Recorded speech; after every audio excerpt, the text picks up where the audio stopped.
परिवहन आयुक्त कार्यालयाने राज्यातील रस्ते अपघात व मृत्यूहानी कमी करण्यासाठी कायम अनुज्ञप्ती अर्थातच लायसन देताना वाहन चालवण्याच्या चाचणी प्रक्रियेला कठोर करत मार्गदर्शक तत्वे निश्चित केली आहेत। त्याची पायमल्ली करणाऱ्या प्रादेशिक परिवहन अधिकाऱ्यांवर म्हणजेच आरटीओवर कारवाई केली जाणार आहे।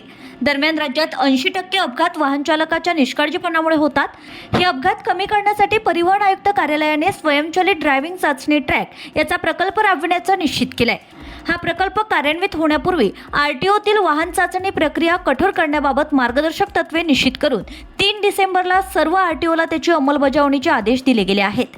कायम अनुज्ञप्ती चाचणीत उत्तीर्ण झालेल्या उमेदवारांपैकी 5% अर्जदारांची आता दैनंदिन पुनर्चाचणी घेण्याचेही आदेश परिवहन आयुक्त कार्यालयाने दिले आहे। अनुत्तरित झालेल्यांची कालांतराने पुन्हा चाचणी होईल।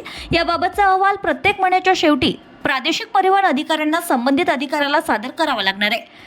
नवीन आदेशात पुढील प्रमाणे म्हटलं आहे की कायम अनुज्ञप्ती चाचणी घेण्यासाठी नियुक्त मोटार वाहन निरीक्षक सहाय्यक मोटार वाहन निरीक्षकाला हजेरी पटावर स्वाक्षरी करूनच जाता येईल। ऑनलाईन अपॉइंटमेंटनुसार प्रत्यक्ष चाचणीच्या आदल्या दिवशी ड्रायव्हिंग लायसन्स अपॉइंटमेंटची प्रत काढून उपप्रादेशिक परिवहन अधिकाऱ्यांनी प्रत्येक अधिकाऱ्याला 60 प्रमाणे चाचणीचे वाटप करावे। ड्रायव्हिंग स्कूलमार्फत येणाऱ्या उमेदवाराची चाचणी संबंधित ड्रायव्हिंग स्कूलच्या वाहनावर घ्यावी। त्यापूर्वी या वाहनाचे कागदपत्रही तपासावे। चाचणीत अनुत्तीर्ण होणाऱ्या अर्जदाराचे प्रमाण 10% कमी असल्यास संबंधित अधिकाऱ्याचे वरिष्ठ अधिकाऱ्यांकडून पुनर्लोकन करावे। त्यात अनुचित आढळल्यास कार्यालय प्रमुखावर जबाबदारी निश्चित होईल। वाहन चाचणी प्रक्रिया कठोर करून त्यात पारदर्शकता आणली आहे। कायम अनुज्ञप्ती उत्तीर्ण झालेल्या उमेदवारांपैकी 5% अर्जदारांची पुनर्चाचणी होईल। ही बाब विवेक भीमनवार परिवहन आयुक्त मुंबई यांनी नमूद केली आहे।